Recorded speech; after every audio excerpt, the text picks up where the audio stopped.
আমার কাছে সবচেয়ে দুঃখজনক এবং বেদনাদায়ক হচ্ছে জুলাই পরবর্তী সময়ে আমরা জুলাই গণঅভ্যুত্থান যেটাকে নিয়ে করেছি, যে আকাঙ্ক্ষা বাস্তবায়নের জন্য করেছি, সেই আকাঙ্ক্ষা আসল এই রাষ্ট্র বাস্তবায়ন করতে পারেনি। বৈষম্য বিরোধী ছাত্র আন্দোলনের সময় এক পুলিশ কর্মকর্তার কলেজ শিক্ষার্থীর মুখ চেপে ধরার ছবিটি ছড়িয়ে পড়েছিল নেট দুনিয়ায়। সে সময় মারমুখী পুলিশের সামনে বুক চিতিয়ে দাঁড়িয়েছিলেন ঢাকার নিউ মডেল ডিগ্রি কলেজের এই শিক্ষার্থী। 31 তারিখে যখন এই ছবিটা দুপুরবেলা যখন ভাইরাল হয়ে যায়, তখন আমার বাবা আমাকে ফোন দিচ্ছিলেন। আমাকে ফোনে পাওয়া যাচ্ছিল না, কারণ আমার ফোনটা নিয়ে গিয়েছিল।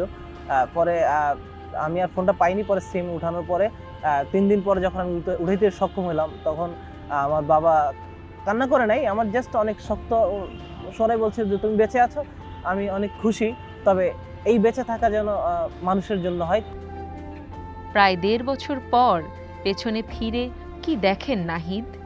চাওয়া পাওয়ার হিসেব কি মিলল? আন্দোলনটা আসলে আমি দীর্ঘ 7-8 বছর ধরে ঢাকায় পড়াশোনা করছি। পড়াশোনার সুবাদে আমি স্বৈরাচারী ফ্যাসিস্ট হাসিনার যেই শাসনামল, সেই শাসনামলের বিরুদ্ধে সবসময় সোচ্চার ছিলাম এবং কণ্ঠস্বর জারি রেখেছিলাম।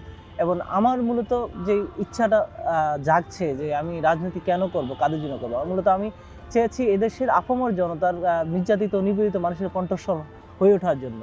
এবং মহান আল্লাহ তাআলা আমাকে সেই সুযোগ দিয়েছেন, আমি সেটা হতেও পেরেছি। জুলাই গণঅভ্যুত্থানের ফলাফলকে নিজের মতো করে ব্যবহার করছেন, উপভোগ করছেন। আসলে তারাও একদিন এই বাংলার মাটিতে নতুন করে ভূপাতিত হবে, এবং আমি বিশ্বাস রাখি যে বাংলার মানুষ, এই বাংলাদেশের মানুষ, এই সাধারণ মানুষ, কৃষক শ্রমিক জনতা কখনোই তাদেরকে যারা নির্যাতন করেছে তাদেরকে কখনোই আপন করে নেয়নি। 17 বছরের শাসন আমলে আমি যতটা ইনসিকিউর ছিলাম, এখনো আমি রাষ্ট্রের কাছে ততটা ইনসিকিউর আছি। আমার জীবনের নিরাপত্তা দিতে রাষ্ট্র ব্যর্থ। নাহিদ এখনও আশা রাখেন, তার মতে নতুন বাংলাদেশ গড়া সম্ভব যদি সবাই ঐক্যবদ্ধ হয়।